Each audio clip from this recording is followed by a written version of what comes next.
Good morning, friend. I am Arun Kumar Singh. Today I want to discuss over an important topics that is called metals and non-metals. We know it very well. There are nearly 118 elements present till now. To study all the 118 elements individually, it is not possible. Hence, we cannot study individually to all the 118 elements. So, we need to categorize it. Under having this problem, all the elements are classified into two main groups, metals and non-metals. These divisions are mainly based on their physical and chemical properties. The elements which are having the same physical and chemical properties, they are classified into metals and non-metals. In other words, we can say almost all the metal elements are having the same physical and chemical properties, and these physical and chemical properties are not found in non-metal elements. So, now let us see what is the physical and chemical properties of the metals. So, they are separated from the non-metals.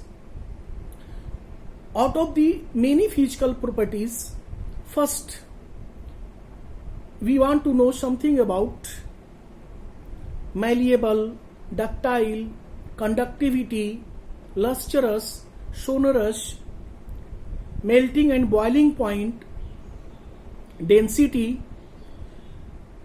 First, malleable. It means the element which are hammered to change into the thin sheet. These properties are found only with metals. Metals are those elements which can be hammered and changed into the thin sheets. That thin sheets are used for different purposes, like to making truck body, bus body, different kinds of the vehicles body, and many more like this. These properties, malleable, are not found in non-metals. Ductile, ductility, it means elements through which we can take a thin wire. It means a thin wire can be drawn from the metals elements only. These properties are not found in non-metals. As for example, 1 gram of gold can produce nearly 2 kilometers of the thin wire. Same ductility is found in copper, aluminium, etc.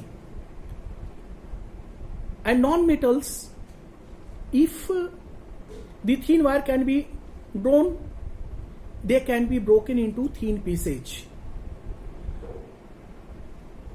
Density. Metals are generally having high density, non-metals are generally having low density. But there is an exception. Metals like sodium, potassium are having the low density and low melting point and boiling point. And in non-metal, there are diamond and graphite in form of the carbon are having high density, high melting and boiling point. Conductivity. Metals are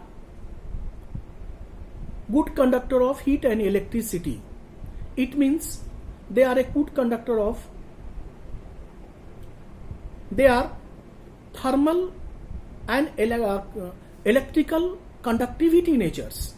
Thermal conductivity means metal are the good conductor of heat, and electrical conductivity means metals are the good conductor of electricity. In non-metal also, graphite, which is the allotropes of carbon, are the good conductor of electricity. Metals are generally found in solid state except mercury. Mercury is a metal which is found in liquid state at room temperature. But non-metals are found in all the three different states: physical, solid, liquid, and gaseous state. Out of 22 non-metals, 10 metals found in solid state. Nearly 11 non-metals are found in gaseous state, and one non-metal, that is called bromine, is found in liquid state. Lustrous and sonorous. Lustrous means shining appearance. Metals are generally having shining appearance. They are having the property like lustrous. They can be polished to make it more shining. But non-metal are dull in appearance, except iodine. Iodine is also having the shining appearance. Sonorous. If we struck the metal, it produces the ringing sound. But this property is not found in non-metal. I think a few properties which are found in both metals and non-metals. So on the basis of their physical property, it cannot be decided that particular elements is metal and non-metal. So we need to look after their chemical properties. In a study of chemical property, first we take the reaction of oxygen in air. Metals react with oxygen in air to form the metal oxide, like sodium oxide, potassium oxide. These metal oxides are alkali in nature. Alkali in nature are metal oxide which are soluble in water. So potassium oxide, sodium oxide are completely soluble in water, so they are called alkali. But when non-metal react with oxygen, they form the oxide which are acidic in nature, and metal oxides are basic in nature. So metal oxide like sodium oxide, potassium oxide, magnesium oxide, calcium oxide, these metals change red litmus to blue. But the non-metal oxide like carbon dioxide, carbon monoxide, nitric oxide, nitrogen dioxide, nitrogen trioxide,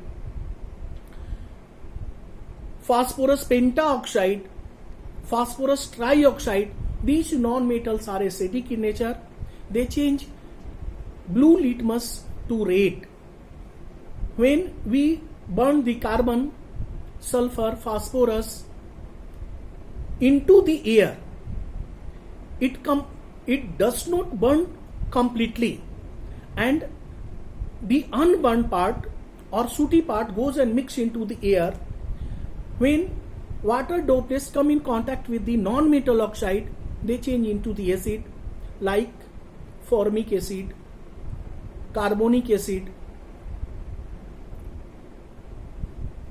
sulfuric acid, nitric acid, phosphoric acid, and a more acid like this. And when it come on the earth with rainwater, it is called acid rain. There are some properties also with the metal. Some metal oxide are amphoteric in nature. Amphoteric means metal oxide which behave both acidic and basic in nature. Aluminum oxide and zinc oxide, both are amphoteric oxide. Both the oxides react with acid and base to form salt and water. I think some idea about the metals and non-metal can be obtained from this video. If you like this video, subscribe it by pressing the bell button, and also comment and give me the subject and topics about which you like more and more, so that in my next video I shall discuss over the topics selected by you in brief, and that will reach you first. Thank you.